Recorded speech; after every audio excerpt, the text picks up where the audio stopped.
ఏ అధికారం లేనప్పుడు తండ్రి అధికారం అడ్డు పెట్టుకుని 1,00,000 కోట్లు దోపిడీ చేసిన వ్యక్తి వైఎస్ జగన్మోహన్ రెడ్డి అని టీడీపీ రాష్ట్ర కార్యదర్శి తూనుగుంట్ల సాయిబాబా దుయ్యబట్టారు.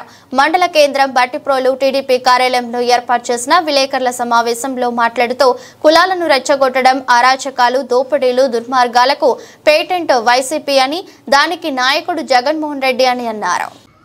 కులాలను రెచ్చగొట్టడం అనేది దోపిడీలు, దుర్మార్గాలు, అరాచకాలు అనే దానికి పేటెంట్ ఎవరయ్యా అంటే వైసీపీ పార్టీ. దానికి నాయకుడు ఎవరయ్యా అంటే జగన్మోహన్ రెడ్డి.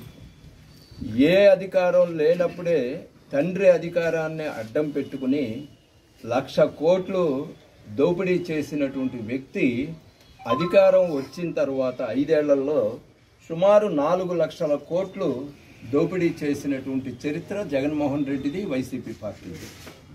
మీ ముడ్డు కింద మచ్చలు పెట్టుకుని నెల రోజుల కాల చంద్రబాబు నాయుడు ప్రభుత్వం పరిపాలనలోకి వచ్చి ఛార్జ్ తీసుకుని కరెక్ట్గా 14-15 రోజులు కాల, 32 రోజులు 33 రోజులు కాల.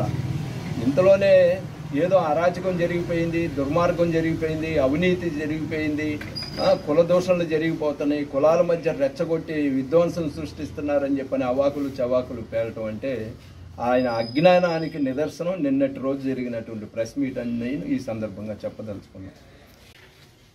ఈ వేమూరు నియోజకవర్గంలో ప్రత్యేకించి నియోజకవర్గం మొత్తం మీద నన్ను టార్గెట్ చేసి పెట్టుకున్నారు. ఇంతకు ముందు ఉన్నటువంటి వ్యక్తి నాగార్జున టార్గెట్ చేశాడు, తర్వాత వచ్చిన ఈయన కూడా టార్గెట్ చేసి నన్ను ఏదో చేసి అంతమొందించాలనేటటువంటిది వీళ్ళ ఉద్దేశం. సరే, ఆ రోజున ఆయన ఏదో ఉసుగొలిపి కొన్ని కుక్కల మీద వదిలితే అవి పూర్తిగా కాటేయటం చేతకాక వెనుదిరిగి పక్కకి వెళ్ళిపోయింది. తర్వాత ఈయన వచ్చాడు, హీరో రెండో కృష్ణుడు. ఈయన వచ్చి చేసింది ఏంటయ్యా అంటే ఏదో ఇష్టారాజ్యంగా పేలటం మొదలు పెడుతున్నాడు.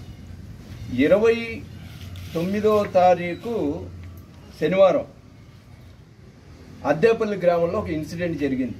అంటే 28 అర్ధరాత్రి, శుక్రవారం అర్ధరాత్రి మాకు వచ్చిన సమాచారం 1 ఆ టైంలో తెలుగుదేశం పార్టీ జెండా దిమ్మ పగలు కొట్టారు అన్నటువంటి విషయం తెలిసి ఉదయాన్నే అక్కడ ఉన్నటువంటి మా పార్టీ నాయకులు, కార్యకర్తలు చూసి ఆవేశంతో బొమ్మను తగలపెట్టారు అనేటటువంటిది వచ్చిన సమాచారం.